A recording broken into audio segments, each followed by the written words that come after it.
Hi, hello everyone. Welcome into That Sounds Gay, a podcast where we discuss every season of Drag Race in chronological order, and we are finally at the end of our All Stars 8 journey. My name is Jer, and our gay sound presented by Jesse today is.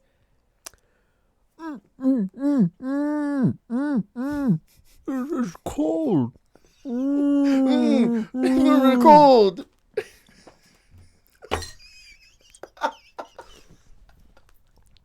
I've been thinking about Genovia that. mentioned again. I feel like I can't remember if I've done that already. No, but, you haven't. I feel like that is very gay. Taking way too big of a bite and then having to deal with it And in it's like a too public cold. setting. Yeah. Yeah. Too cold or too hot. I've done it both. Yeah. Hot soup, cold ice cream.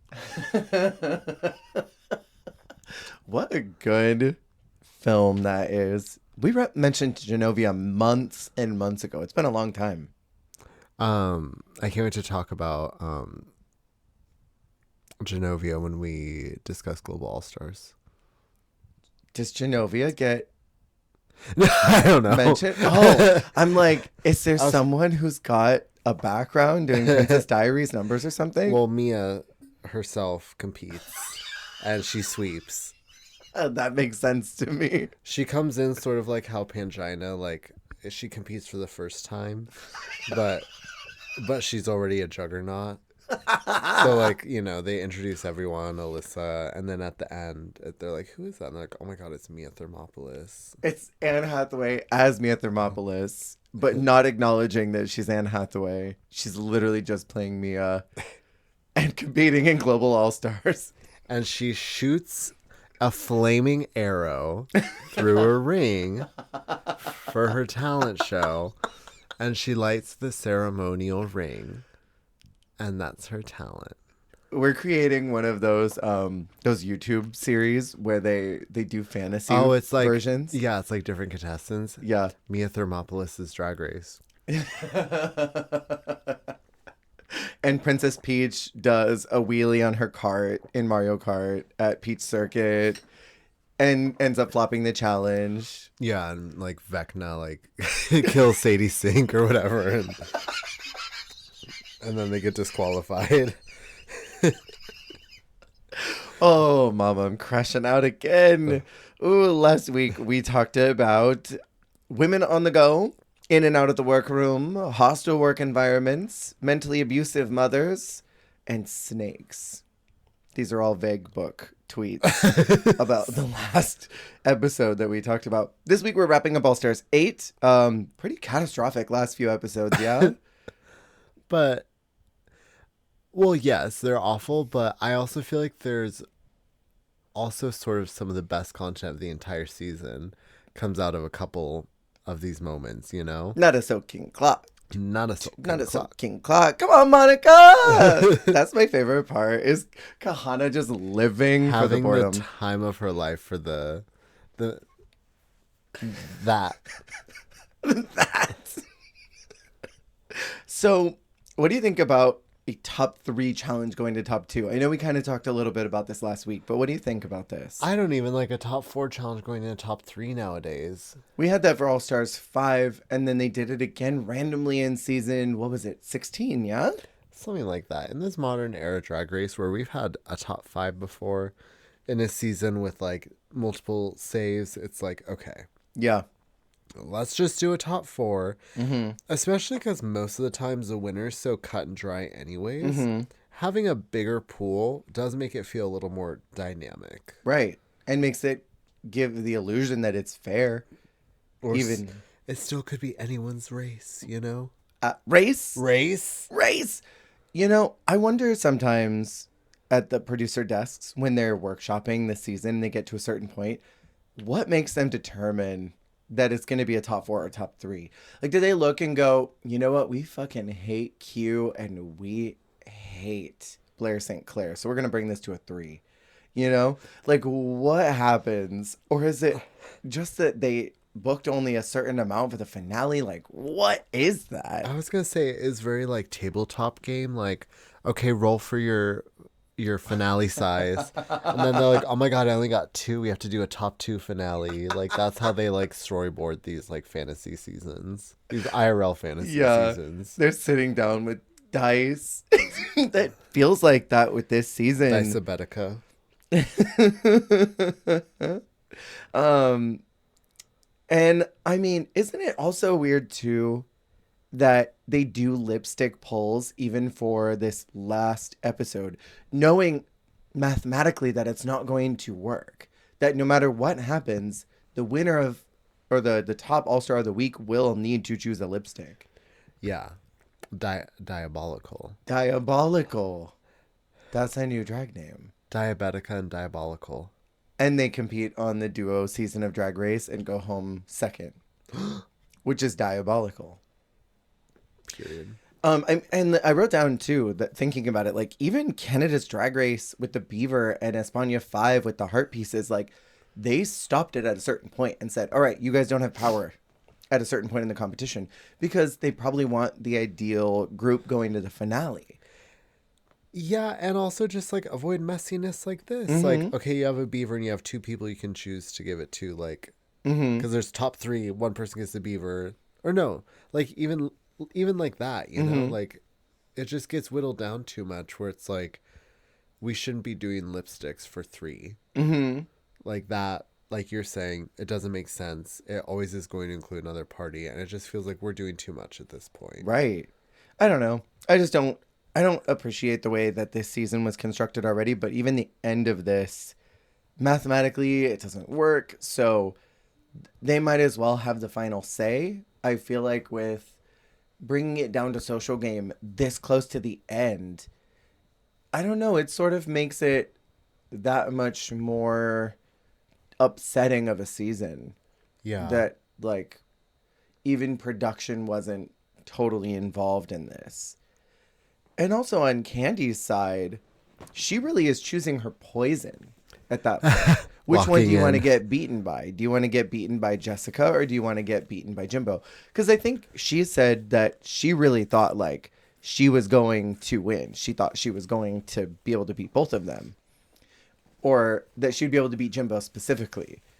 But then, you know, as she got into that final challenge, she realized what was happening and what was going on. Yeah. So I wonder if in some universe she eliminated Jimbo and decided to keep Jessica. Do you think they would have been like, all right, the finale song is Bitty Bitty Bum Bum by Selena. The final lip sync song is On the Floor by J-Lo. Please. Okay, it was supposed to be Milkshake, yeah? Milkshake by Khalees. And Jimbo was like, ooh, Milkshake is my song. I'll beat any of you to Milkshake. That's her Mambo number 5. Correct. Yeah. Is it Mambo or Malambo? I think it's Malambo. Because isn't it? one is wah wah and the other one's a little bit of Monica. Monica. I think you're right. And I said this last week, but it's dinner theater this whole last episode. It's dinner theater. Drag me to dinner. Drag me to dinner theater. Also, they bring in Priyanka as the lip sync assassin. Priyanka. I'm getting so ahead of myself in all of this, but she is tied up with Jimbo's story. So it's so set up. And it's so funny because, like, I always forget about that, actually, because I just remember that she's there to destroy. Mm-hmm. Lock in and destroy. Tear it up. And the only two international lip sync assassins this whole season are literally wrapped up in Jimbo's story. It's not like they chose, I don't know, someone who, like, Veronica. Oh, wait, Veronica, no, she's Veronica from Green. here. Victoria Scone. It's not like they chose Victoria Scone and, I don't know, Raja was there. Poopy Poison. Poopy Poison.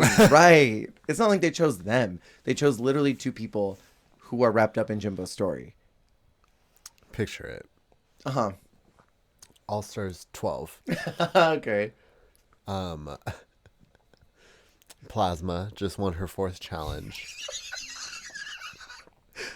It's already a fantasy world. The curtain comes up for the lip sync assassin. Samantha Valentine. Oh my god.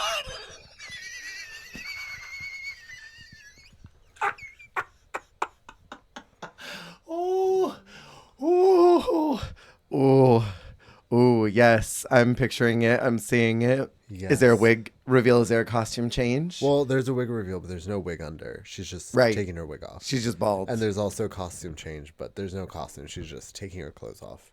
Yes. There we go.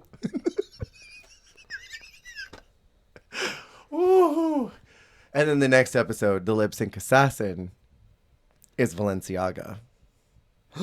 With the chin. With the chin.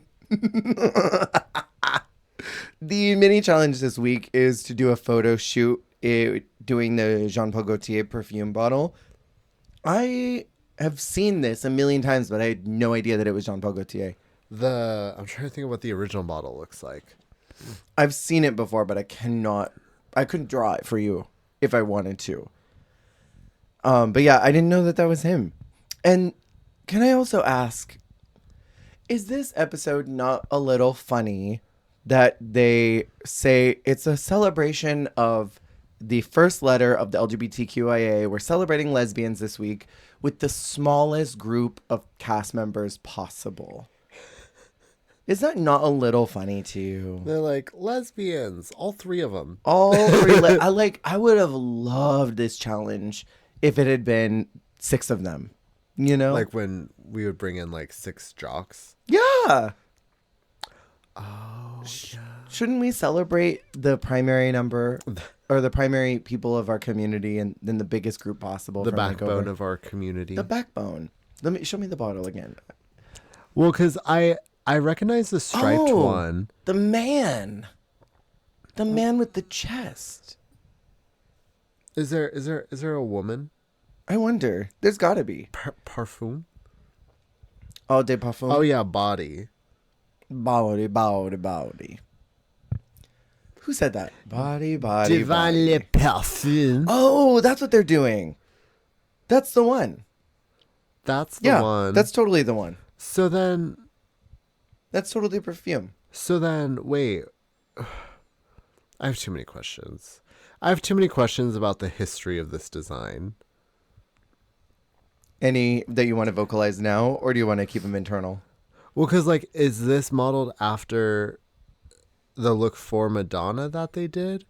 Or, like, they're like, oh, is that Jean Paul Gaultier? I love the Combra de for Madonna. I want to make a perfume bottle.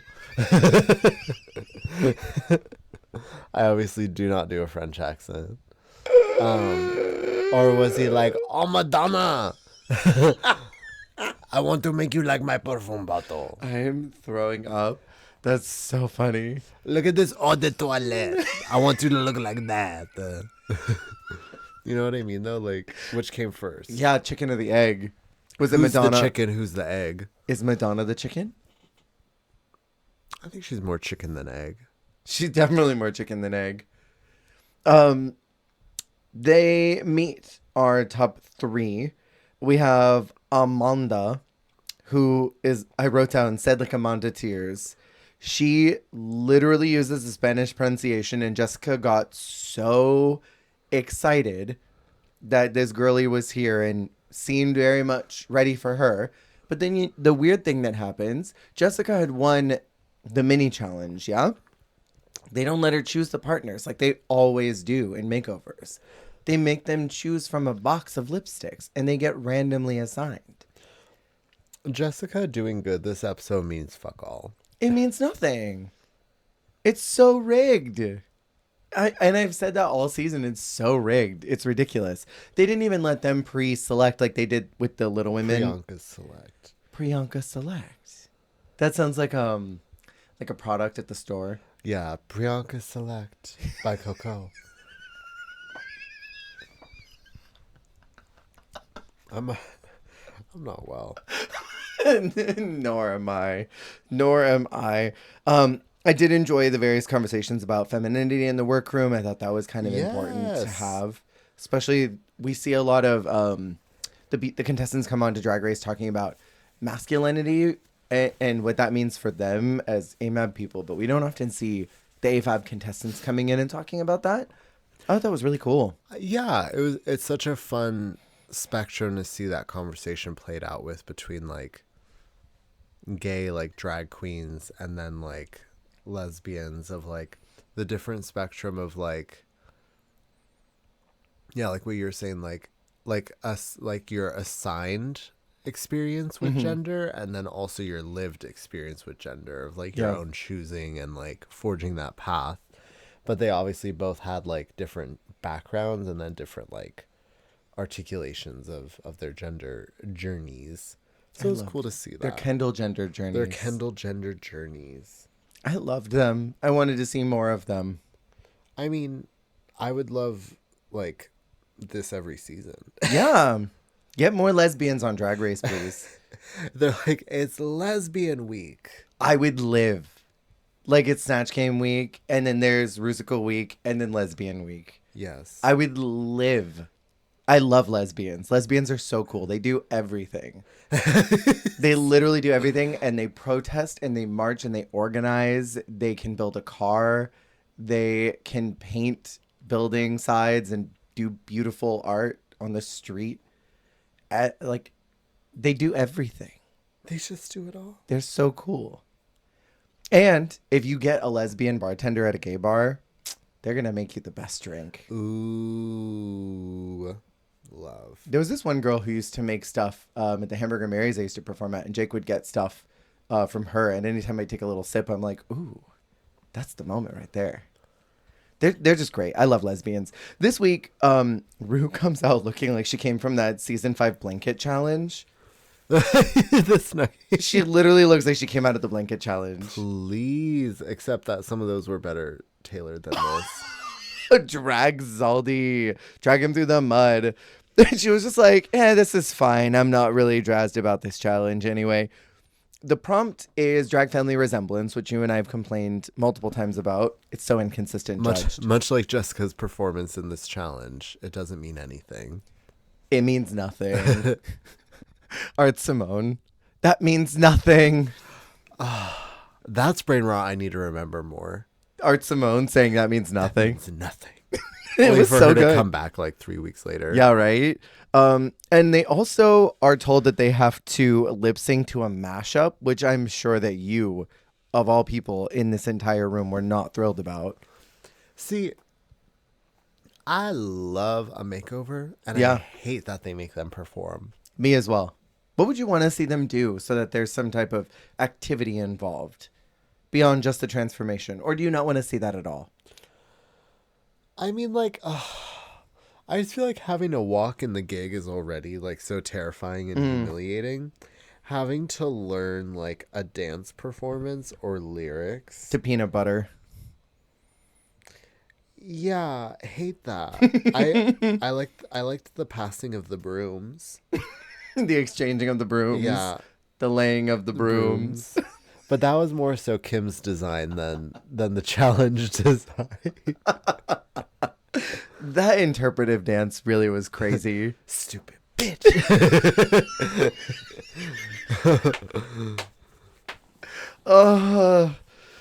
Okay, let's talk about these looks. There's only a couple of them, so it'll be pretty easy to blow through. We have Jessica and Kitty Wild. Kitty Wild's hair is flat. Oh, it's not wild. It is not wet and wild. But it is glued to her head, as Jessica said.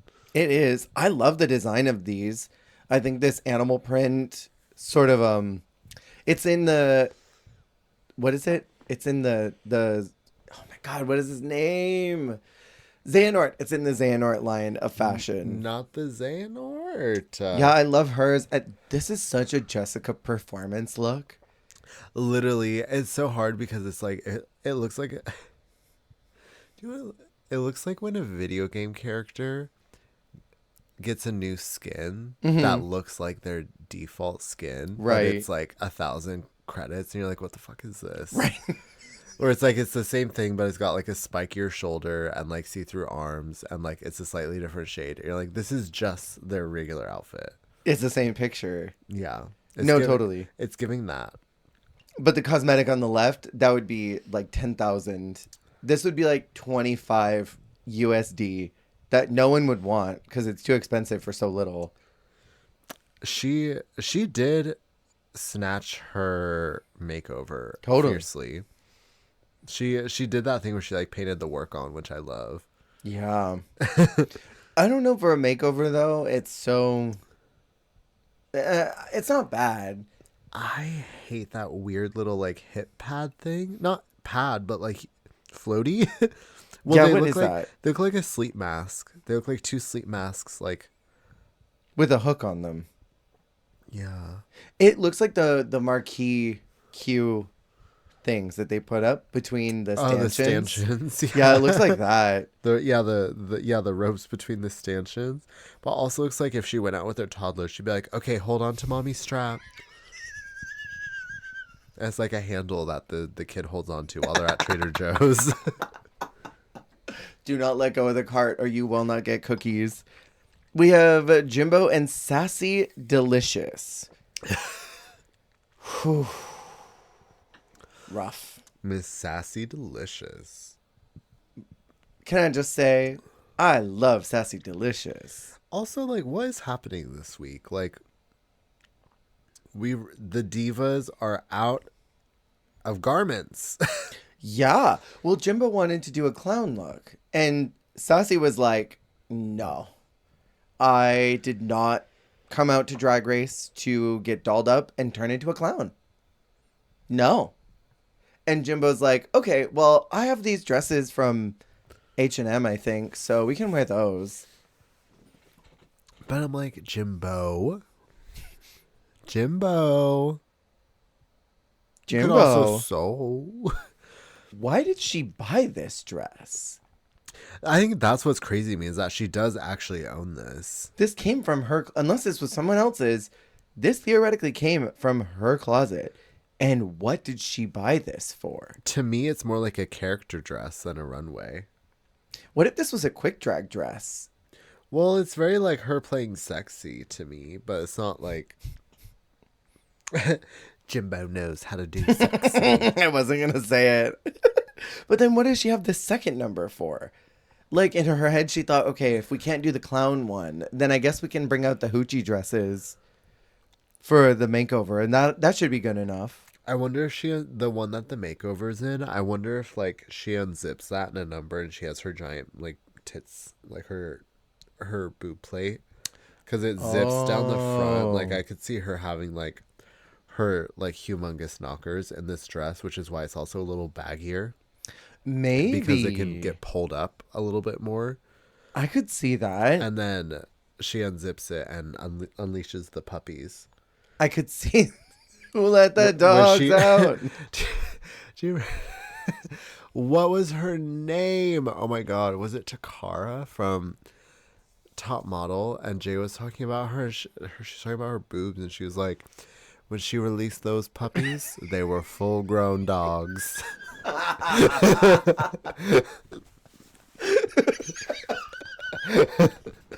Oh, stop it. Put it away.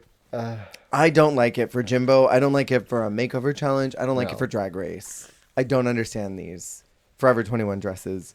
And then last, we have Candy and Cookie Muse. We're getting candy and cookies. Candy and cookies. Candy and cookies. I think they made a reference to that too, didn't they? Oh, did they? I think she already said something about started cake and blocking this out. candy, and then, yeah. I mean, the winner by a country mile, in my opinion. Yeah, I mean, it's the best look on the runway, but also, I don't know if I necessarily think mod 60s when I think of Candy, so this is not really great branding. No, it's not her vibe, except for, like, the promo. Oh, sure. But, like, I also appreciate the makeover. Yeah, she looks beautiful. That huge wig. I love that she put a huge drag queen wig on her. Mm-hmm. And Cookie was feeling the fantasy. I think this is one of those situations where the makeover was so charismatic that it just worked in her favor. If Jessica had gotten her, she would have won, even with the dresses that she had. Wasn't Ms. Cracker's makeover also Cookie? Was it Ms. Cookie? It was Miss Cookie. And she was also a ham. It's true. Well, she was the hammiest ham of all the hams. Girls that get named Cookie, they got the meat. Miss Cookie Tookie. I can't. I learned about Cookie Tookie because of Willem's beatdown, I think. Willem roasted her at some point. Yeah, it's like legacy. Yeah. Um. So in this challenge, Jimbo's puss is out with no panties during the performance. Hated that. And Jimbo and Jessica were both the fool. Candy was just kind of fierce with her lip sync. She didn't make this girl do too much. She didn't give her a bunch of choreography. So I think Candy just won because Jimbo and Jessica did not clique with this challenge. Challenge did not go clique. Very that. I agree though, and also that's how you have to do it. Like, I don't know, if I was already making this person do drag and all the shit, I'd be like, okay, you're gonna do a little 1-2, raise your arm here, step here, spin here, and then I'll like, do something stupid, and then like we're good. Yeah. And you pose. Yeah. That's it. None of this 1-2 step 3 4 5 6 7 8. Trying Do, do, do, do, do, do, do, do. to do like I mean, these three didn't do it as much. Like, but sometimes they're really trying to do like the choreographing the drag number. Yes. Like how they would at a bar. Like Yeah. they're choreographing their sister to like do the number like with them. It's giving opening number. They are envisioning Bob and Thorgy doing, was that Chicago? No, absolutely. That performance lives in my brain. And Thorgy in that cunty little wig with that hat on top that she stuffed all her hair into. Oh, God. Oh, God, I love Lives them. were changed. People died, and it was me. And I resurrected. Then they have to vote for each other, which is nuts. Again, I'm not very good at math, but if Jessica votes for Jimbo and Jimbo votes for Jessica, then Candy's going to have to pick and break the tie. So they wanted the drama. And Yes. also, I mean, Candy didn't like throw, but it's one of those things where it's like, You don't think she threw? but what I will say is if I know that I have to pick either way, Mm-hmm. I am going to try my hardest to get that $10,000 at least. Yeah. Since I already have to do the shit. Yeah, you're gonna have to mathematically, but okay. So we're getting ahead here. So the lip sync assassin is Priyanka. She looked beautiful, by the way. Loved seeing Priyanka here. First time meeting RuPaul. She looked gooped, but she has so much charisma. I knew that Ru would like her. Remember when everyone thought this was soft launch for the next All Stars, all winners? And they're like, she's going to be on the next one. Yeah, she's cast. She's got a shoe in now. The song is Jumpin' Jumpin'. Do you like this song? Oh, For a yes. lip sync. I love most Destiny's Child Okay. music. And I really love this song. It's a fun one. Priyanka was doing so much, and she ends up winning. The 10K goes to the Fame Games pot, which is a gag.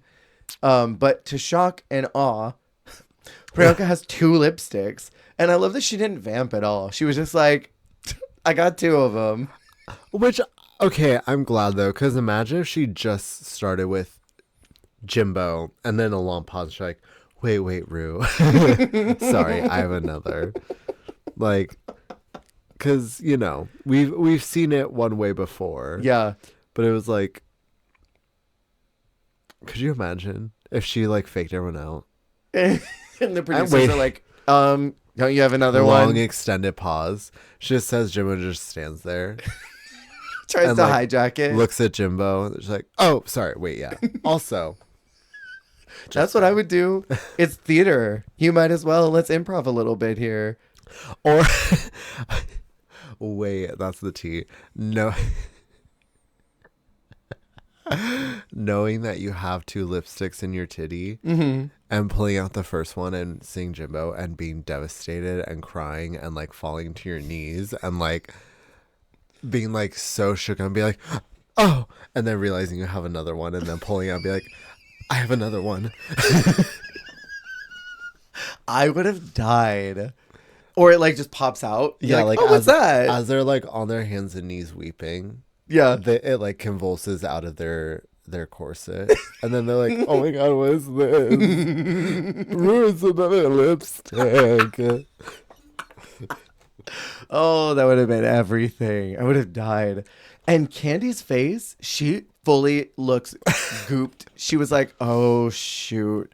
It was quite literally, have you seen that meme where it's I made a calculated risk, but boy am I bad at math. It was literally that face. Like she fully I think she threw the lip sync. So she didn't have to choose. Okay, which one's funnier? Her reaction or Trinity K. Bonet's reaction, where she just stared at the floor and did not acknowledge RuPaul at all. Hands on hips, staring at the ground, like, nope. Nope, I don't Nope. want to do. If I don't look at her, she can't make me. I think, honestly, I think Trinity's is funnier because with Candy, it's sort of like you knew better by this point. Like you fully should have known that this was going to happen. Where with Trinity, it was like this. What is it? Indignation? Is that what that phrase is? Where it's like Indignation. like where you just don't want to do it, so you're gonna pretend that it's not existing. She's just fully disassociating. Like, nope, I don't want to. Yeah. I'm not gonna pick. You can't make me. Make them do it. I don't want to do it. Like I think it's almost funnier because then just seeing her pout her way up to the front of the catwalk, to be like, I said, Jan, get out of here, Jan. Go. I didn't want to do it to you. Get out. God. So good. So Jessica has to go home. And I know I already mentioned it before, but I really think that this is her choosing who she wants to eliminate her. Because I truly think if she had chosen Jimbo to go home, the finale would have been some type of song completely in Spanish. And I think Candy can speak Spanish, but it would have fully been like a Spanish song that Jessica does like 6 nights a week. Guaranteed. Like fully it would have been. And I think she would have gotten gooped either way. She would have gotten gooped either way. I think. He said 6 nights a week and In Barcelona. oh no, it's in Barcelona, Barcelona. not in Madrid. Maybe in Madrid, too. No, Madrid is where she shat on the guy. She was in Madrid and the Nutella cake. Shout out to Alexandra de Raval. The queen that you are. What an Performing 6 icon. nights a week in Barcelona, and on the 7th day she goes to Madrid And shits on someone. And that man does like a shitty kitty. Oh, it's so evil. It's so the way that they let her go with the echo. I work 6 days in Barcelona. Just crazy behavior. Okay, so we are at episode 11, The Fame Games, which is a variety show. But before we get into that, let's do our own little fame game. Let's play a fame game. So what we're gonna do is a this or that type situation here, and you guys feel free to play along at home for those of you who are listening. So we're gonna talk about each one of the eliminated queens, and we are going to go with the first two, which is Monica and Naysha, and then we'll pick one or the other, and then we'll slowly go through the list and bring it to a top 2. You can push one extra contestant one time forward. So like week 1, let's say you're like, ooh, Monica and Naysha, I'm going to push them both forward. You can do that, but you can't push both forward again. Yes. So if you at any point, I'm sure there'll be other looks you want to talk about, but we'll go back through it if there's any ones you want to specifically address if we miss any. Is there boule rules, like there's repercussions for this of like if I push 2 through I have to do a double elimination No. down the road? Okay. We're going to make it a top 2 at the very end of this. Okay. So it'll make sense later. This one, I didn't know if it was like this will have repercussions No, on the road. there will be no repercussions. We had to pick a bottom 4, eliminate 3. Math. Priscilla. Poor Priscilla. Oh, I still am upset about that. Okay, so week 1, it's episode 3, is the supermarket ball. So we've got Monica doing cheese and mango for her dairy and fruit. Real quick, what'd you think of her Met Gala look? Her Met Gala was a chop. I think anyone would It was a chop. It was very season 3 India Farah coded. So India Farah wasn't. No. Oh wait, yes. I was like, didn't she wear something like that on All Stars 5 as well? Well, yes, but it's reminding me of the one with the hat. Yes. It's Get her like off it's of like me! she got like a box. She got the India Farah box, and this is what she made. You're going to make an outfit based on a past contestant. Here's India Farah's box, and it's all net and a big hat. I'm sorry. Could you imagine the memery? Like you're like Alaska, Trixie Mattel, India Farah. Okay, but meme boxes would be so funny.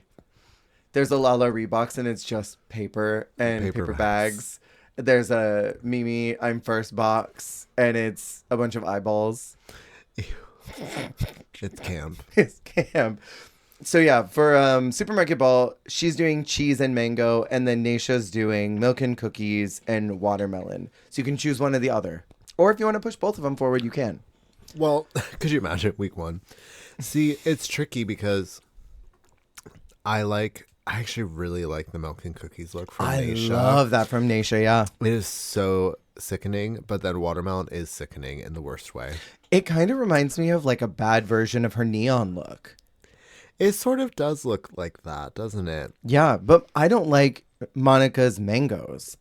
I mean, I Oh, can't. really? No, not really. See, I like them. I was gonna say the mangoes are well, no, I do like the cheese. I like one from each of them. Okay. But I think I like Monica's more. So I'm gonna put Monica through, even though I love that milk and cookies look. I love the milk and cookies, and I think I like the watermelon enough, so I'm gonna push Naisha through. Come on, Naish. Come Come on, Naish. come on, Natch. So now, as we go into episode 4, you have Monica, yeah? You can only look at Monica's looks or whoever's next. Okay. So Mrs. Kasha Davis, or if that one doesn't work, you can borrow mine. Here we Mrs. go. Kasha Davis or Monica or Mrs. Kasha Davis or Naisha for me. Okay. So, and Naisha has a good one again. I know. For As the World Turns, she actually looks really good. I love that look on her, but I mean, I'm such a Mrs. Kasha Davis stan that I'm like, do I just I'm gonna pick Kasha. Like Kasha is going to win it for me. Kasha Goleen. Yeah. I'm actually gonna give it to Monica. Okay. I weirdly love this little green dress. I don't know. I mean, she does look very cute. And I remember the back wasn't too bad either. I know it's annoying because they're only showing me the back of of Kasha's, Yeah. but I love this color and I love Monica, so I'll go for it. Episode 5, Reveal Yourself. We've got Darian Lake, or your pick. Darian looks beautiful in this wedding gown that goes into this kind of rocker. It reminds me of her wedding look, which leads me to believe that they fully were going to do some type of reprise runway, because this easily could have been her makeover. Remember, she did the goth wedding. Oh, that's true. It is quite nice. Mm-hmm. And you have Monica pushed through, right? I sure do. What do you think about this little neon? You know, I don't like the start of it. That's for sure. I think I like the middle, and then the end of it. I feel like the beginning has too much on, and the end of it has too little on. Like I'm seeing too much. Yeah. I feel like the middle was the sweet spot, but even that didn't have like the perfect fit. Honestly, it's better than some of the other ones I'm seeing. Yeah. But for me, para mí, it's Night of 1,000 Darien Lakes. So you're picking Darian. I'm picking Darien. That's so fair. Okay, so my person I have is Kasha. And I mean, I'm not obsessed with her Reveal Yourself. It's very Cruella does burlesque. Can I just say, Yeah. This is a personal taste thing. I hate a split down the middle. Oh, yeah, I'm not a fan of that I either. hate a 50-50, like just, whoosh. Yeah, It's not very flattering, in my no, opinion. not at all. I mean, I'm such a stan and I know that better looks are coming, so I'm going to push them both through. This is my only time I'm going to be able to do it, but I'm going to use my double save here. So going into the next episode is Miss Fill in the Blank. we have James Mansfield or whoever you picked. James is doing Miss Queen of the Ring. Wait. Oh, sorry. There's a reason why we're not doing this. So in episode 6, it was Night of a Thousand Grace Jones, but we're skipping because Heidi wasn't there. She dropped out. Oh. Heidi posted her look, I think, but she dropped out. So that episode is not eligible. It's so good. But Darian's the only one who did good. Darian's Grace Jones look is actually like diabolically good. It's and inspired. I can't believe we didn't get to see it. That's crazy. I know, right? Darian really should not have gone home, and she did. She ate that shit up. She did. It just should have been James. So yeah, Miss Fill in the Blank. All right. It is either James Mansfield, who's doing Miss Queen of the Ring, or your choice. Which is Darian's Misshapen. I love that. I actually loved Misshapen. I thought it was cute. It was weirdly like slightly fashion for her. Mm-hmm.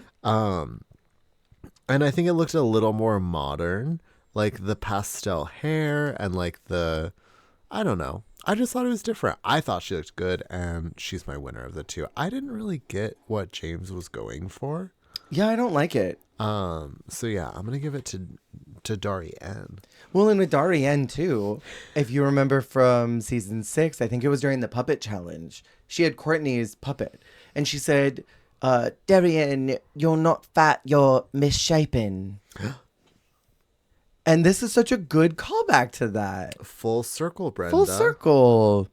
My choices are Miss Kasha Davis and Darian versus James. I'm going to just chop James right away because Darian looks so good.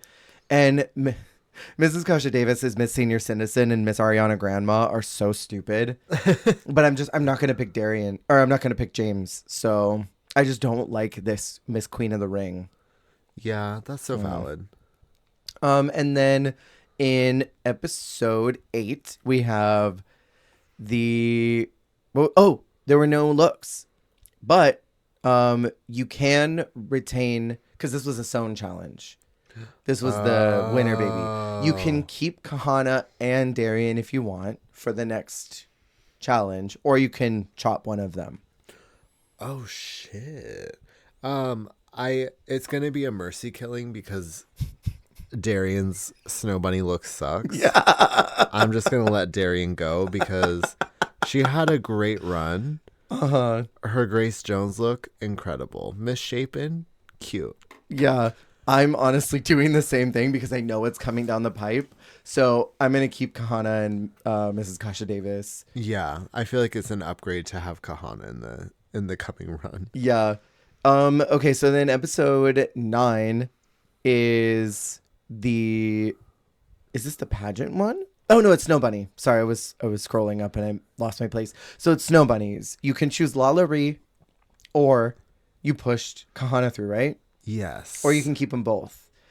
Lala is giving me Cinderella.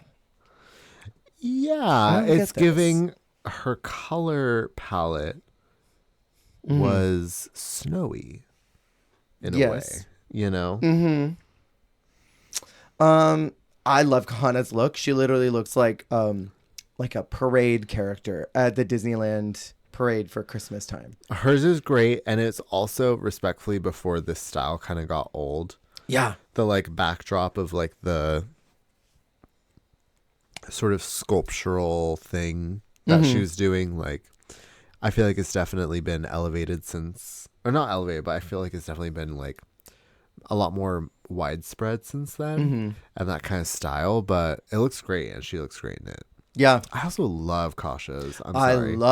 I kept her for a reason. I This freaking was love it. this look. Don't eat the yellow snow. I love. They're both so good. So I'm pushing Kahana and MKD through. So are you going to keep Lala at all? No. Okay. We're doing a top 2 for Fame Games, which there may be repercussions for you. Wait. There may be repercussions that you did not think about. Okay, so we get to episode 10, which is the makeover. There are no looks. So Alexis Michelle is here for Fame Games. So your top 2 is, who do you have? Kahana I have Kahana and Alexis and Alexis Michelle. Michelle are your top two for Fame Games. I'm going to axe Alexis. So my top two for Fame Games are Kahana and Miss Kasha Davis. Well then, maybe let me go back. I'm gonna bring Lala with me. Okay. I'm gonna kill Alexis Michelle, and then it will be Kahana and Lala. You know what? I'm so here for that. I'm so here for that. Were there any looks that caught your eye that you want to go back and talk about? That was fun. So those are my top two. I think, honestly, that's who I wanted to see in the end anyway. That's who I wanted to be top two of Fame Games as it was Mrs. Kasha Davis and Kahana. God, it went away. I wanted to show you this so badly. I was scrolling through the looks and I just got an ad and it was like, are you a starseed or a reptilian? And it was like these two aliens looking at each other and it was like, take the test now to find out. That is malware if I've ever heard of it. I wanted to know if I was a starseed or a reptilian. I feel like it's because of where we were today. Probably. No, because look at what I'm getting. Look at this. Oh I'm getting God. like hippy dippy. What is your dopamine addiction type? Oh, it changed again. God. Yes, it's because of where we were earlier. I'll tell you if I see the starseed or reptilian. Okay. What would you say is your favorite look of the entire Fame game? Entire Fame game? Is that a hard question? No, because it's really controversial. What's yours? Honestly, probably Darian's Grace Jones. Oh, that one's so good. Mine is Naisha's Milk and Cookies. Okay, I'm milk and obsessed. cookies, milk and cookies. Get those cookies. It's so good. It's super couture. It's camp, which Naisha doesn't do. Couture. Not Edna Turnblad. It's so good. But also, I agree. I think Darian's Misshapen is great. Her. Her. Yes. She. She. Her. But also, I mean, I love Kahana's Snow Bunny look. That's everything.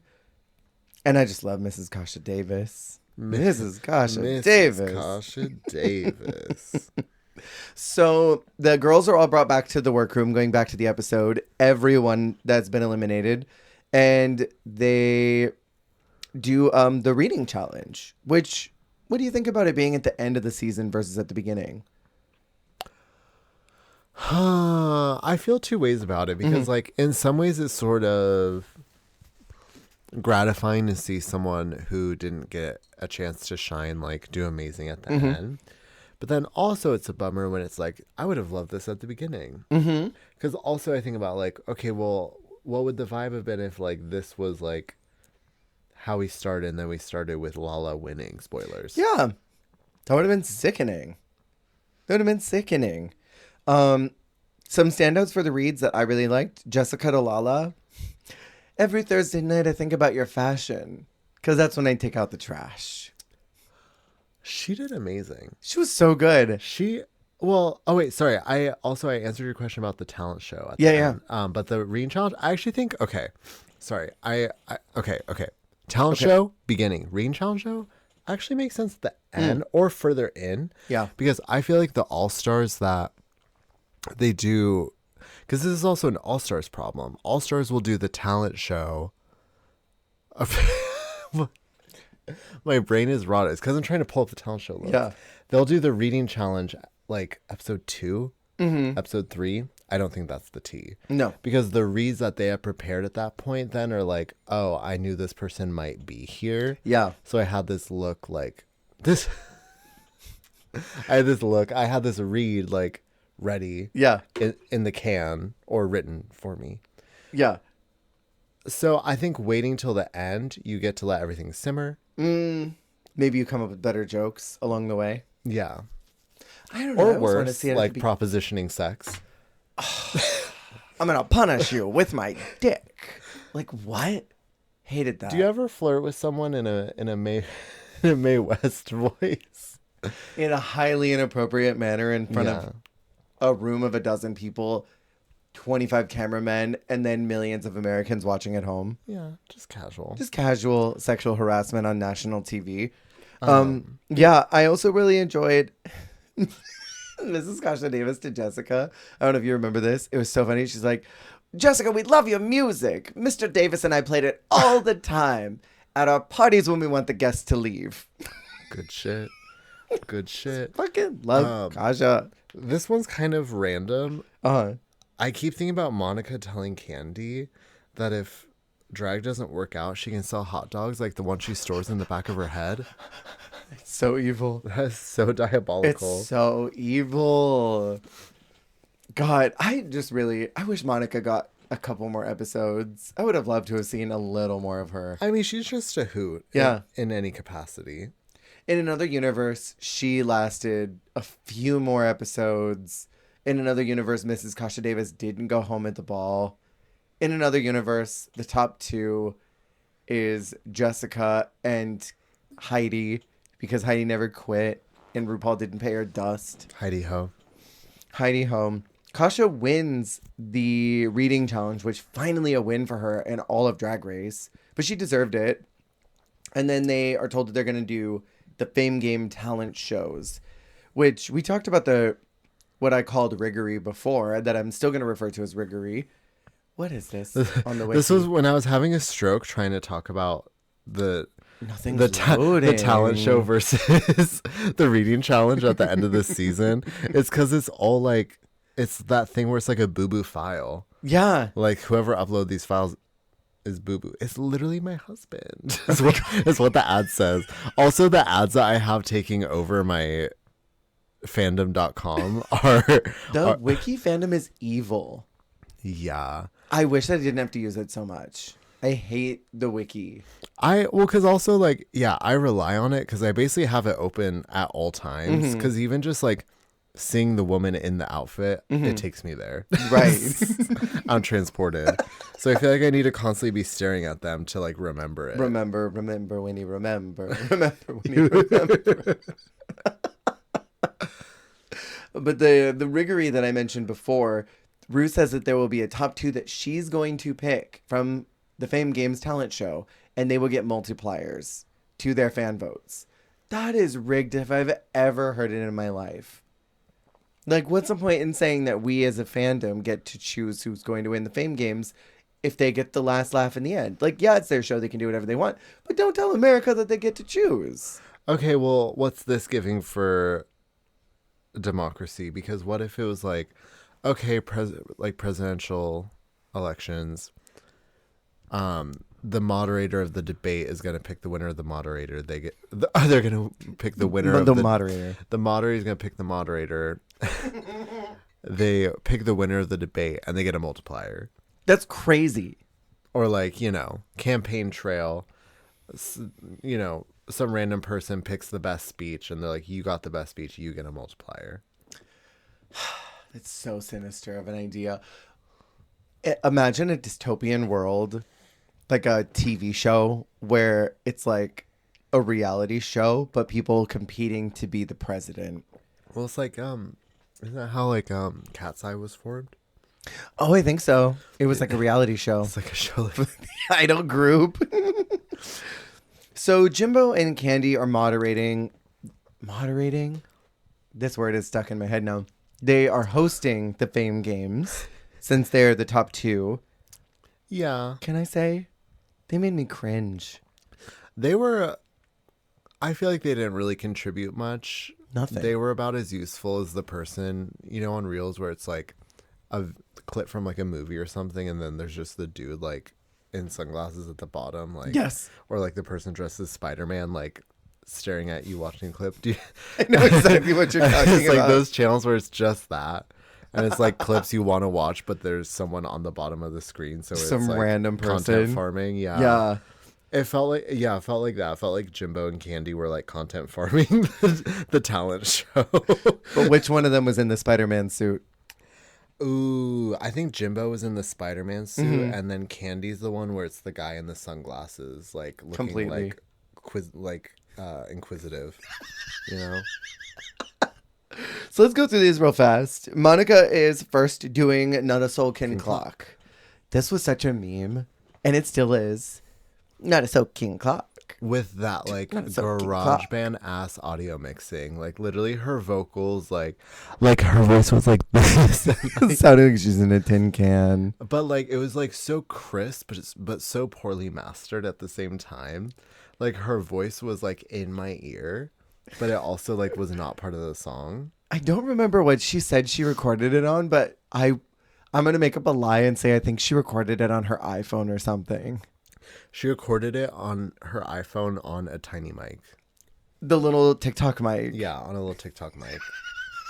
A little TikTok storytime mic. And the opening music that plays where it's like that just random cityscape sound in the background. Literally. So crazy. But I live and slay and slay and serve. You And like that, serve. puppy? Oh. She didn't even have that much personality. But she has shark eyes, like, all the time. You know? I feel like they really reamed her and were like, you looked nervous in week 1. But she performed exactly the same way she did in week 1. Monica just... That's just the mug she gives. That's the mug. That's the realness that she provides. I do want to give a shout out to, I think his name is Lockie Brownlee. He's the really beautiful dancer that was there. With the facial hair? With the facial hair, the Yep. slutty mustache, and his armpits were on camera every single second. There was a part, I don't remember. Oh, I think it was Candy's number. Maybe Candy's number where they're in the shorts. Mm-hmm. And he like turned around and his ass jiggled like gelatin. It was crazy. Like nobody's business. Yeah, I follow him on Instagram. He's beautiful. There's always at least, I mean, now they're kind of always all beautiful, but there's usually one like exceptionally beautiful dancer. Like per the guy with the season. hog from España. The guy with the hog. I don't know his name, but he has a hog. Instagram handle. Guy with hog from España. Not Monica. Naisha is doing a flamenco number. What'd you think? Or should we talk about Kasha? Kasha, drag queen story. Well, first, the rage. For Kasha? No, just the rage itself of her number. Oh, I lived. There's always time for rage. I lived. Also, Lockie in this freaking pink wig is so The diabolical. Lazy Town wig. Indeed. Yeah, I kind of loved that it was like this rap rock moment for Kasha. Yeah, So different. Well, because like I thought it came across well, Mhm. and like surprisingly, because like yeah, usually that kind of like metal like raging tune like usually can't understand what they're saying, but I feel like I'm not Helen of Troy. Yeah. I'm not Helen of Troy. Not Helen of Troy. I feel like her vocals were still like clear, like you could understand what she was saying. And like it still like came across well. And I loved the little like what's it called?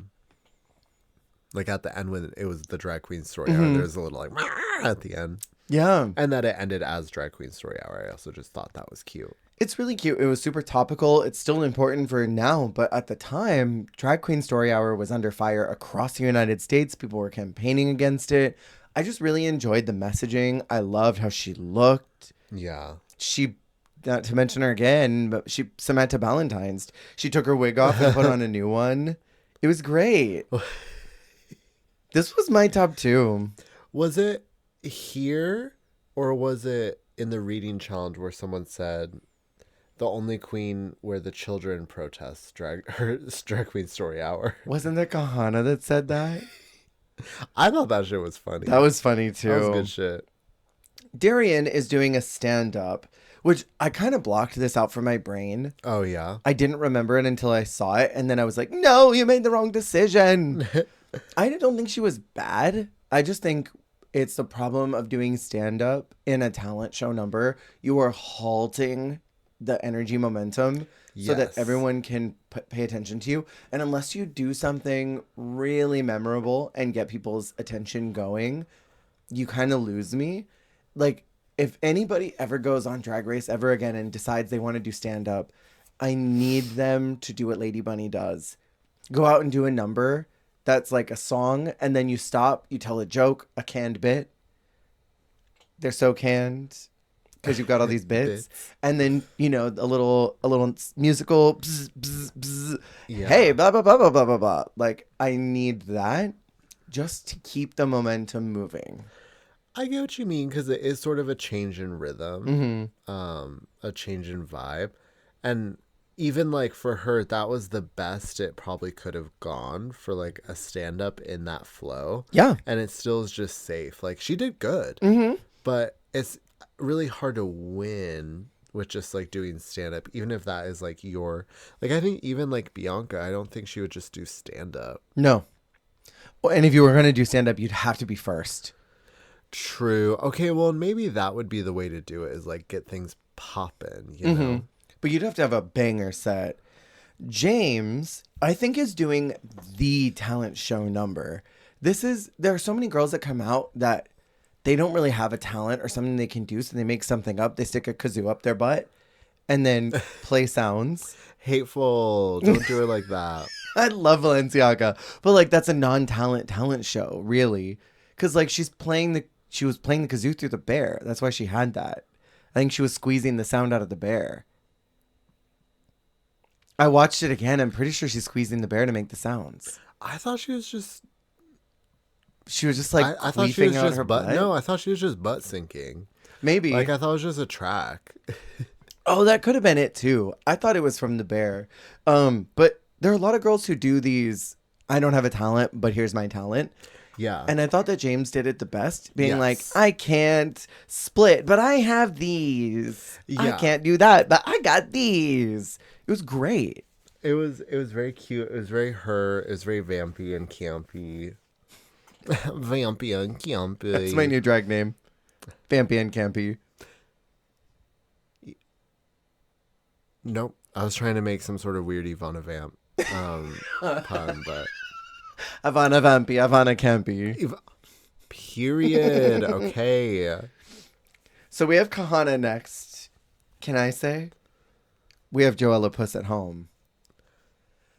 Why was she doing the Joella Puss voice?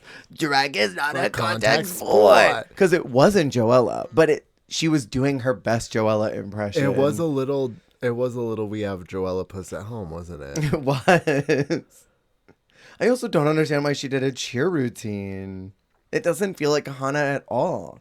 I was expecting burlesque. Well, and like, it felt more like season 11. I almost said season 1. Season 11 her to do that in a way. Yeah. But like, also, okay, it's hard because I saw her come in in the sneakers. So I was like, oh, she's going to do some crazy flips and dips and tricks and splits. Because I remember even when she did the lip sync to Work Bitch against Mercadise, yeah. She did like a triple back handspring and like landed on like the flat of her foot in heels, which was sickening. Oh wait, no, did she do that in heels? I hope she took her shoes off for that. I think she did. I don't remember if she took them off. But I just remember the way that she landed on her feet like gave me pain. It looked like she shattered her spine. Right. But yeah, so I was expecting the flippatry of it all. But I think she did do that one like crazy, like no hand. I don't know what those things are called. I don't know Cartwheel? what they're doing. No, it was like a little doop-de-boop. She did like a backflip. Backflip, handspring. But like because like her hands didn't touch anything. She just like tucked them in and went. She did that meme where they just spin in the air. Yep, literally. There's one Drag Race one, and I think it's James Mansfield, that one of the YouTube poop editors use all the time, and it's just James spinning across the screen. Oh my god, I know what you're talking about. Stop. And then the rolling across the screen. Well, it's like the equivalent of like when people would do that, like the vines of them on like a broom jumping, and it looks like they're riding a broom down their like hallway. Oh my god. And then Lala Ree, I think she really shut down the party. Don't Re Me, it's Lala Ree. I think that was a brilliant way to start it, and I just was locked in. The pit crew dancers looked so good. I loved the hits and the beats. It was very fun. I don't know if this was top two. I think it was still Kasha. I think it was Kasha James for me were my top two. Oh, see, I I love think this. I think she was to me more of the undeniable top two than James. Really? Just because that performance was so good. It was Divalicious. It was Divalicious Supreme. Like she just, the choreo was just so tight and so well executed, and it was just like such like a, it was like a well performed number, but there also was like humor and charm and quirk and reference. So I feel like it like checks all the boxes. And it works for her, I think. She was also smart by incorporating that wind machine. She Yes. looked great. The wind machine, the like rotating platform. Yeah. And now it's time to talk about Do You Want My Apples? Broadway's in the house. I better shake my tree. Did you like it? I didn't.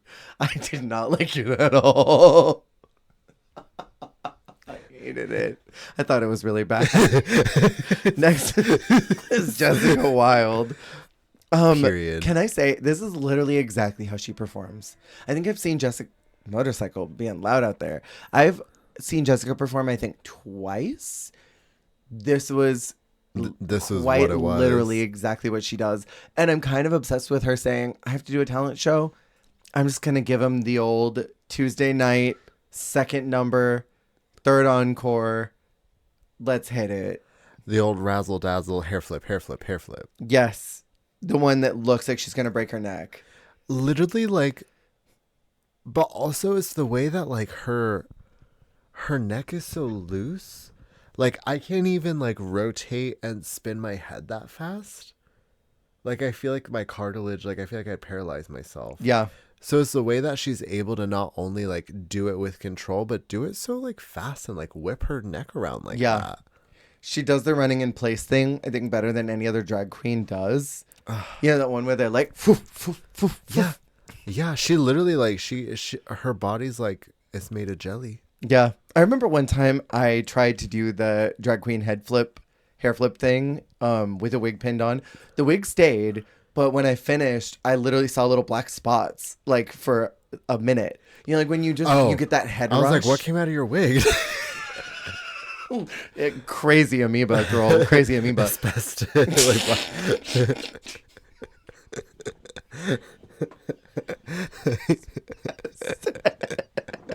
Asbestos and like hairspray and makeup powder.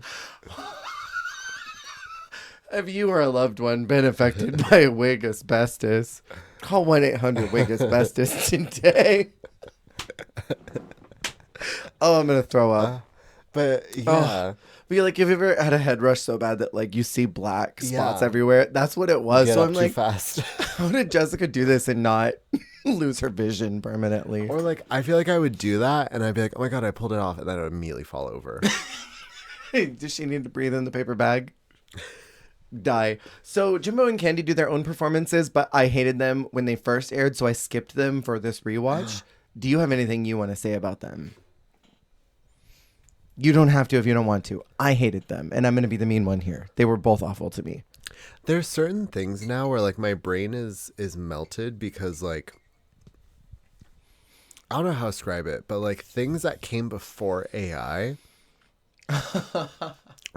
reperceiving them in like the post AI world, Yeah. like the whipped cream coming out of Jimbo's boobs and the way that like they kind of like deflated when she pressed on them wrong, I was like, this looks like AI. Fully. These look like an AI generated video of like these fake giant boobs like spraying out whipped cream because the way they like moved and like it was crazy. So your brain has been rotted by AI slop. AI slop. The videos of cats playing violin on porches. Do you get those? Yes. I see so many of them. Every now I saw the most rotten AI video set that I reported right away. And I'm like, get this shit off of here. Also, this sucks. And it was 4 AI drag queens reviewing a season of Drag Race. Whoa, that's weird. It was. And they were like doing the weird uncanny valley laughing as they were making jokes about the queens and about the performances. And I literally reported it, and I was like, don't ever show this shit to me again. I don't want to see that. I don't want to see that. Get those AI queens off the screen. I'm not watching that. Rue calls Lala and James as the top 2. Agree? No. Who would have been your top 2? Well, so I know for you, James is the undeniable top 2. Undeniable for me, but I love comedy. I think for me, it would have been Lala and then either Jessica. Really? Okay, Jessica let's work. Or Kasha? Kasha's my undeniable second spot. Yeah, I mean, I also see it for James. Yeah, James But- is high. Or I'm sorry. Lala's really high up there. She's my number 3. I really appreciate the effort of Kasha's number. Yeah. So that is part of why I'm considering it. And then I also just really liked Jessica's number. That's so fair. I mean, it was wild. They lip sync to Rain on Me, another Gaga end song, which is really cool. It's not quite the finale, but it's close enough. True. It's really cool. What did you think about this lip sync? I mean, you kind of knew what was going on. Totally. I thought the cut was interesting. The way they cut the song itself. It was so weird. It starts like the music plays and then it immediately goes to Ariana's part. Yeah. And it was practically all of Ari's lines. Well, it's like the weird cut of And I'm Telling You on season 8. Oh, yeah. Where it was like the first verse and then like the like crescendo or whatever and then the ending. It was like, what is this? These seasons that are Rue hosted make me miss the international season so bad because they, on España 5, the finale, all of the lip syncs, they showed so much of those songs. In Canada's Drag Race, the episode we just got, the cut was super long. The Carly one that they just did, it was almost the entire song. There were a couple parts that were cut, but like they do such a good job at incorporating more of the lip sync in the internationals. Yeah. Well, it is interesting though, like when you don't know the song and then you hear like, I don't know, if I'm introduced to a song through Drag Race and then I go to listen to it and then I realize what is actually in the lip sync and what is actually in the song, you kind of, and like you're more used to like the lip sync version, the lip sync cut. Cause like, for instance, I think it's Causing a Commotion. I learned that song through Drag Race. Hold on, wait. I'm going to remember who the...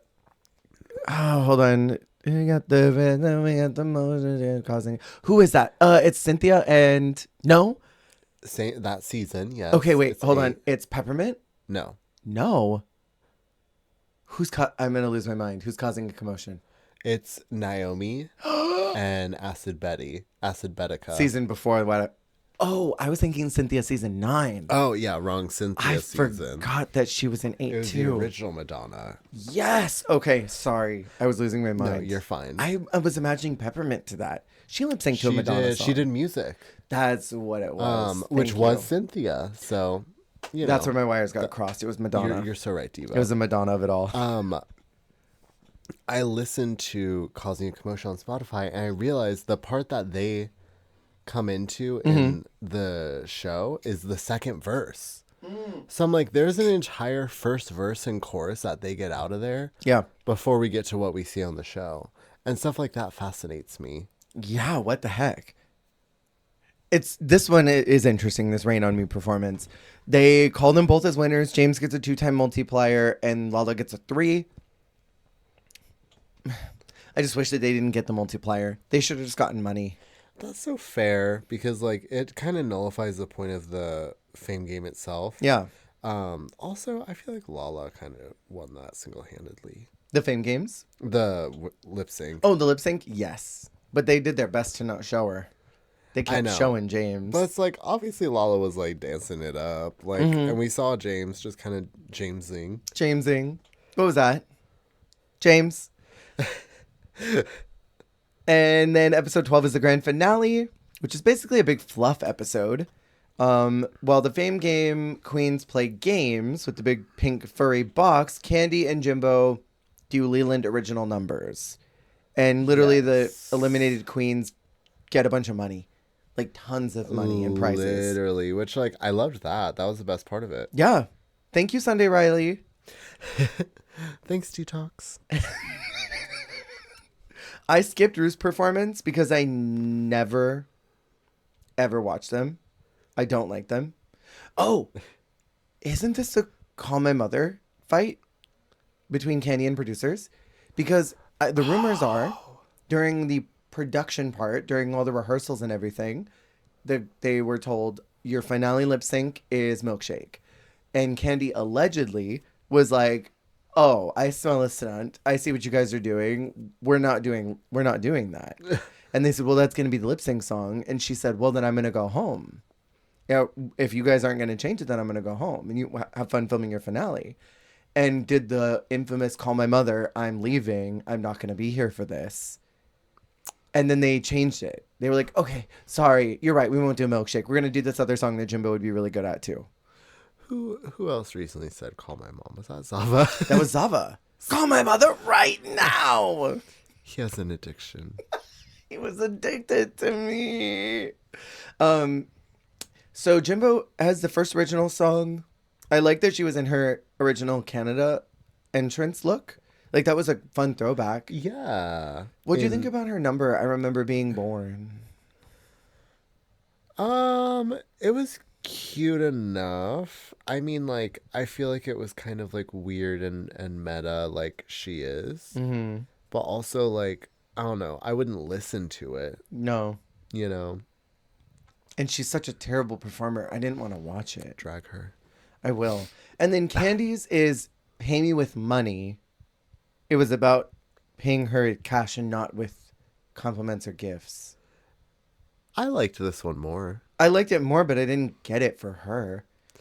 No, it was just very, like, I don't know. It was just very cut and paste, like, fierce song.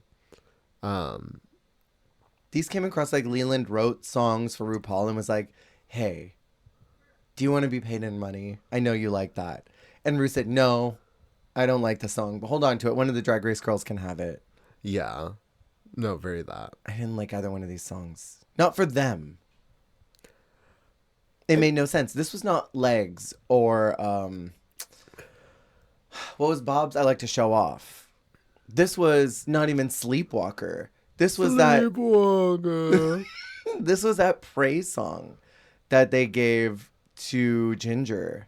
Yeah. That oh my Pray God. and Slay or whatever. But like I would love like because I don't think she did. I think she like makes references to it, but like if she had a song about having like star quality, Yeah, that would have meant everything. I feel like that would have been fierce. Yeah. That would have been great. And I mean, even Jimbo's could have been like, "Oh wow."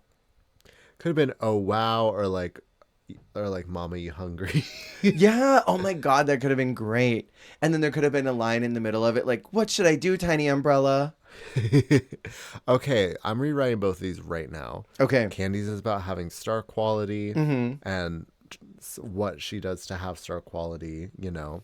A line in there like, "Call me arrogant." Yeah, she's got the personality, she's got the voice, she's got the whatever. Mm-hmm. And then Jimbo's can be like Mom, are you hungry? And it's, you know, it's the baloney joke. But it can be like kind of like a tongue in cheek, like making fun of the traditional serving, like I'm always serving, I'm giving this, I'm giving that.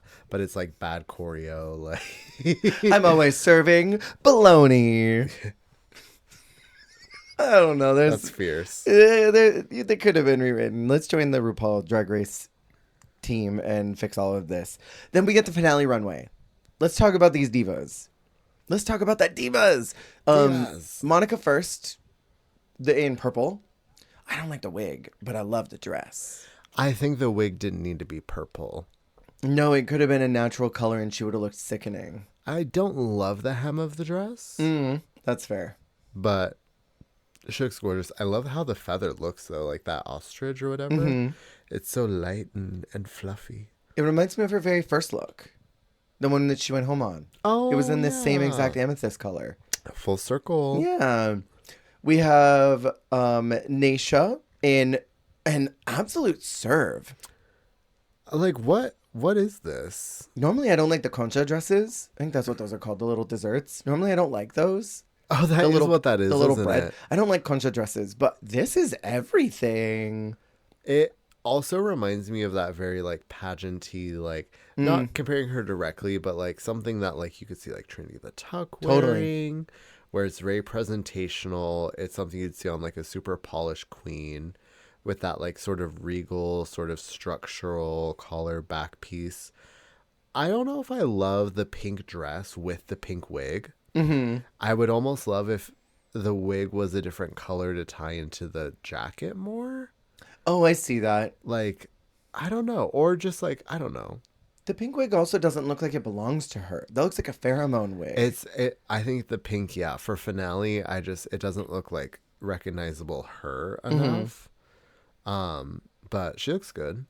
Mrs. Kasha Davis is looking so Joan Collins in AHS Apocalypse to me. Very classy. I love that dress. The lining of it is sickening. I just enjoy these colors. And didn't she go home in a black and white dress? Is that the one that she went home on when she did the oh my god, that number against Candy? Lover Girl? Was that black and white that she went home on? Oh, silver. It was silver. I don't know why I see her in black and white going home. But this dress is gorgeous. I love that print. A brocade is hard to pull off, but she looks regal as hell. She looks classy. She looks elevated. She looks like the mother of the bride at a goth Baroque wedding. Yeah, that's hot. Baroque Wedding is my new drag name. Darian is coming out in multiple reveals. To me, it was kind of like a throwback to her Billie Eilish look. That's what she did in week 1, yeah? She did do Billie Eilish. I love that hair on her. I did not like how it ended with like looking like a mix of like a snake that had just shed its skin and like Oogie Boogie. It's very Oogie Boogie. I Oogie Boogie. oh please. I didn't love. What do you think about Jim's man's face? That's the last time I'm going to get to say this. Oh, I loved this. Did you live for this creamsicle? I love when you see a diva in a color you don't always see them in, and seeing her in this orange. Mhm. Oof. She looks beautiful in that. I wish that she changed the hair color to like a black or a brown, because bitch looks like she has alopecia.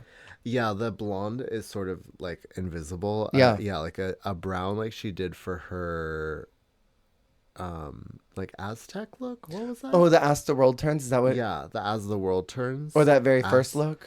Yeah, Whichever one that one was. something like more that color. Yeah. It's very orange alert though. Love it. Yeah, I live. What'd you think about Hannah Montrese? I think she looks stunning. She looks so beautiful. I don't love the like broken mirror material of the backdrop. Oh, Kate, that's fair. but I like the sort of like sunflower deity goddess thing she's got going on. Sunflowers are hard sometimes because I feel like they also can come across cheap. Sunflowers? Yeah. I see that. But I feel like she did sort of elevate it. I just don't know if I like the mix of like the sort of like mirror ball material with the sunflower. But she also, I mean, she's always mugged down. But I'm confused looking at this mirror material. She's got two different textures of it. Look, right here. She's got a really thick mirror up at the top, and then it looks like maybe she ran out. oh, And then she picked this other one. Because I think this chunkier material at the top, I think that is really cool. yeah, it's like a prism. Yeah, but then everything below that, yeah, it's strange. I wonder if she ran out of material for that. The gag. That would be the gag. What do you think about Lala Rhea in red? I think she looks pretty, but it's an unremarkable dress for a finale. It's unremarkable. I wish it was either a bigger hair or like a big like My Fair Lady hat with this. Ooh, a hat would have been like a day at hot. the races kind of hat. Yeah. Alexis Michelle is also in red. I think she looks stunning. She looks like a Broadway actress doing an awards show. think she looks gorgeous. I mean, I think I said it before. Alexis Michelle can wear a look, and like she Yeah. can look so very expensive and eloquent. Um, yeah, I actually do. I don't love the tulle fabric. It does look a little too like light. Like I wish it was like a deeper scarlet. Oh, I see. But I love the. Okay, also she's got such good body in drag. Like I was just the looking at her way clavicle too. Like that looks she's beautiful. got such a lovely feminine like bust. Yeah. And then the way that she like pads and then nips her waist in, Mm-hmm. she has like a really great sort of natural, like mature, not mature, but like, I know what you mean. but yeah, like a mature woman figure where it's that sort of like, how do I say, Demure like and award, regal. like award show gala banquet, like Yeah. always in like a gown, yeah, clavicle out.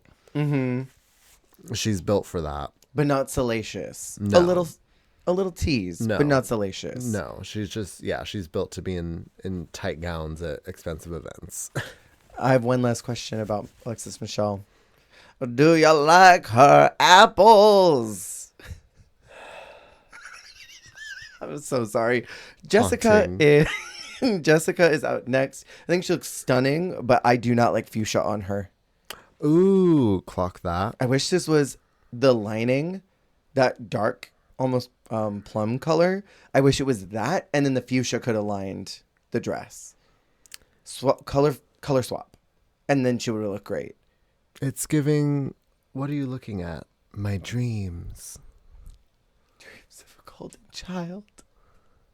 Isn't that what she said during the photo shoot? She's like looking up and they're like, "What are you looking at?" Or like, "What are you thinking about?" And she's like, "My dreams." This is not my challenge. This is what she's giving. She's thinking about her dreams in this gown. Oh God, yeah, you're right. And then we have Jimbo giving us some Athena Sorgala kiss realness. This is an Athena wig. Down.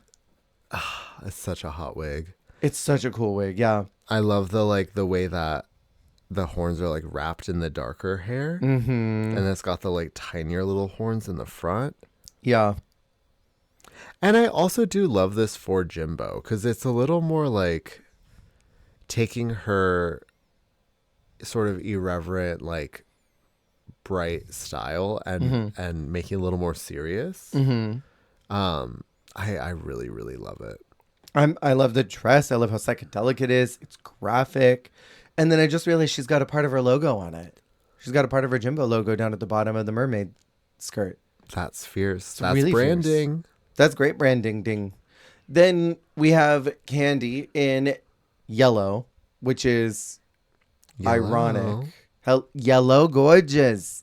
Do you think she lost the train on this one too? This looks a lot like the yellow dress that she went home with, without some of the extra tulle. What song is she? Boss Michelle Obama.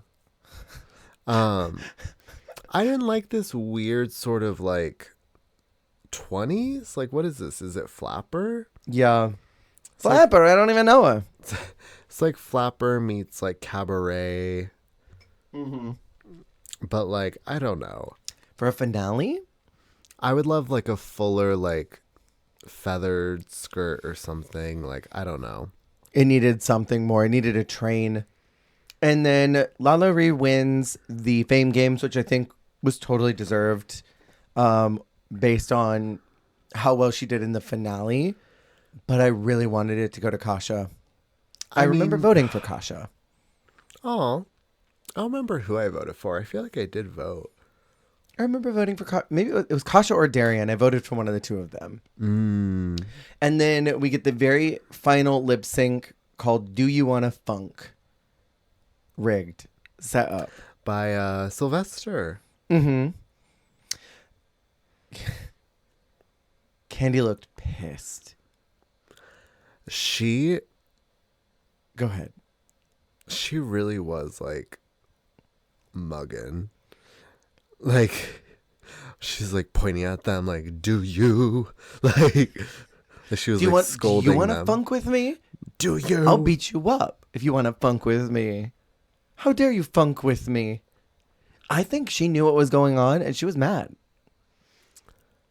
I She was mean, upset. even if she was like more pleased with them changing Mm, the song, it's still like I still know what's going on here. I know what's about to happen.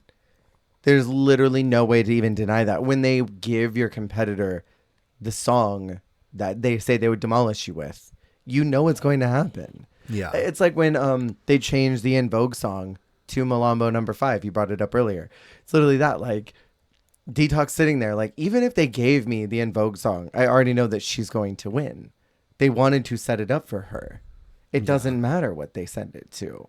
I'm out. Like, she had to have known. But then like, ugh, literally, how do you survive? I'd be furious. I'd be so upset. They do the lip sync. Jimbo remains a bad performer. I think they I think Candy looked pissed off. I think Jimbo looked stupid. This was the worst finale lip sync of all time. I'm going to say. I know you don't want to be called a contestant, and so, like, you're always nice. I've had, I think, maybe 3 shots of alcohol, so I feel loose right now, and I will regret this tomorrow after saying this. I think they both were awful, and neither one of them should have won. They should have been like, you know what? Lalaurie, here's a crown for you, too. Here's 200K. Go ahead and take that. Jessica, we shafted you. Take that. Go ahead. We're not going to give it to either one of them. Boo Boo the Fool over here. This fucking pissed off chicken nugget over here looking like she's oven roasting in tinfoil. This nugget that Clover Bish is hoping her partner sent her from home. All right. Ugh, it was awful. Jimbo wins, and this cursed season is over. Do you have any finale thoughts? I spent a little time roasting here. It should have been more people. In the finale, yes. Okay, so it would have been Alexis and Jessica, yeah? Yeah. Do you think that Jessica had a shot, or do you think it still was always going to be Jimbo? I think that Jessica still would have given Jimbo. It still would have seemed like more of a tight race with even the 3 of them. You know? Yeah. Or if it had turned out differently and it had been the 3 of them in Lala. Ooh, yeah. Dream top 4. Yeah. Could have been interesting. I think the fact that they bring this down to a top 2 is so clear. What they want to do, how they want it to all run. This whole season is dinner theater. It's a sham. It's Electro Cabaret. It's Electro. Shout out to Hornella Gongora. It is Electro Cabaret. Because, like, from the start, it's already set up what's going to happen. I realized it as soon as Pangina walked in that Jimbo was winning the whole thing. I mean, I remember even before it had like been announced, it was like, oh, Jimbo's going to be on this season. Like, she's going to win it. Yeah. So I feel like I kind of even went into watching it the first time with that kind of mentality. Which is strange because, like, when the Viv was brought in as the only non-US winner, I didn't think, oh, Viv's sweeping it. I thought Viv's going to have a really good run, but I didn't think that Viv was going to automatically win. When they announced that it was Jimbo, I'm like, oh, everyone's cooked. It's over. That's fair. Yeah, I don't know. Any controversial opinions about this season Ooh. that you have not shared? Ooh. Ooh. Ooh. Ooh. Ooh. Ooh. I think I've said so many of mine again and again. They're going to hate me. They're going to meme me to death. I think that, the more years go on, the not as bad this season will continue to be. But I think it's more indicative of the shift of Drag Race. You think it's getting worse? That it's making this one seem not as bad? Is that what you're saying? Well, okay, I don't say that because the All-Stars we just had was amazing. Well, the All-Stars we had started out amazing. It did. It had an amazing first half. But we did have some trickery. And, you know, the one before that was not... All-Stars 9 was awful. So I do think that sometimes it's less about, like... It's it's not what it's less about. It's more about it's sort of indicative of like a shift or a kind of like landmark of an era. Mm. And I feel like we are seeing a distinctualization of like maybe a shift into the 2024 through present and now beyond of Drag Race. Yeah. Oh, this season is a wreck to me. I'm glad that it's over. I'm not going to lie. Is there anyone from this group that you would want to see get another chance to come back? Ooh. Oh, well, you know, Lala Ree would be interesting because she quit drag. Yeah. So for her to like quit drag and come back. Allegedly, she's back. She's doing performances again. Yeah. So like, you know, she sort of got a new perspective in that way. Or I would say Kahana. I was about to say Monica. Oh my God, Monica too. I don't mean, think just Monica would do because it. I think that'd be hilarious. But what were you gonna say? I was going to say Kahana. I think Kahana would be maybe the most likely because I think Alexis would say yes, but I don't know if I want to see Alexis Michelle again. And I know that they called Jessica because she said that she got called for All Stars 10 and she said no because she didn't understand it. Which makes sense. I mean, if you get a random phone call from someone at WoW and they're like, hey, so we want you to come do Drag Race, but we only want you to do 3 episodes and it's going to be like a battle royale. So you'll be there and then you'll come back a year later and do 3 more maybe. I'd be like, no. What You're like, the fuck? What? Why would I want to do that? That sounds 3 episodes and you're going to give me $2,000? No. That sounds, pull me away from my gigs for a month for $2,000? No, absolutely not. I wouldn't want to either. I feel like the people who did it either were like, they knew this was going to be iconic or they were just like, go for it. Yeah. Like the idea of knowing that Nicole Page Brooks said yes to Down Under versus the World. I'm like, that it makes more sense why she was just down to just jump into All Stars 10 in the new format. That's still one of the craziest rumors. And if it's true that Nicole is down there, that's the freaking most nuts bananas thing I've ever heard. I can't wait to see it. I can't either.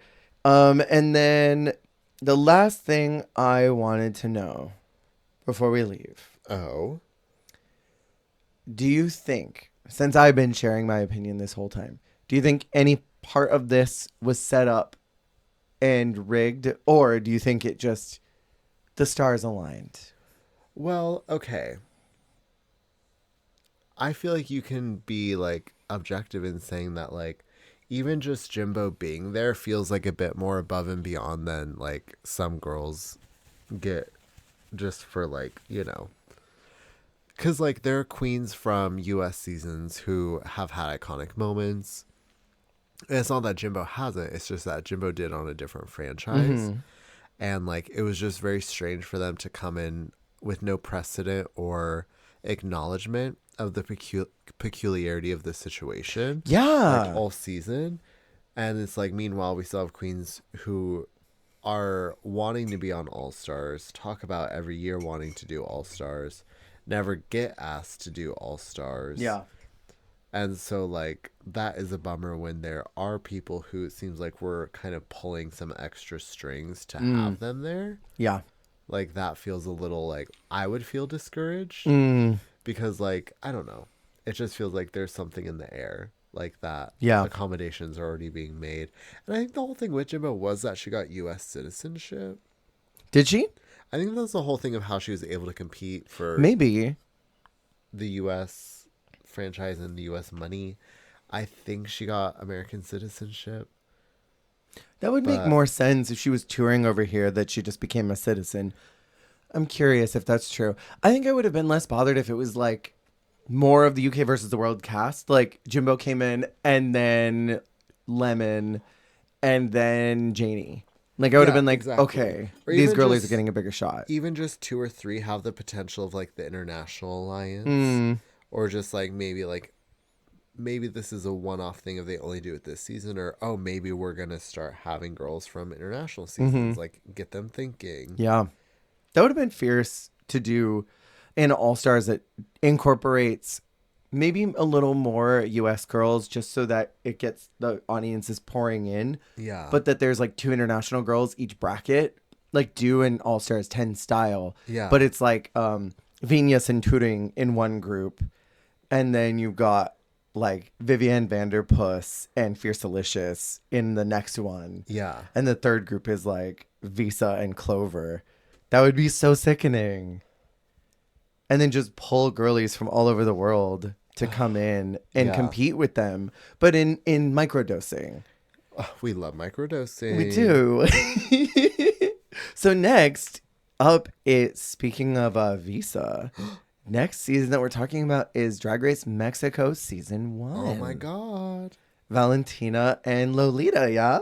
Oh my god. Oh my god. Oh my god. So you haven't seen it, yeah? I have not seen it. No, I've seen little bits and pieces and like clips. I started watching the episode. But I didn't make it to the challenge, so I'm excited to dive into something fresh and new. Yeah, me as well.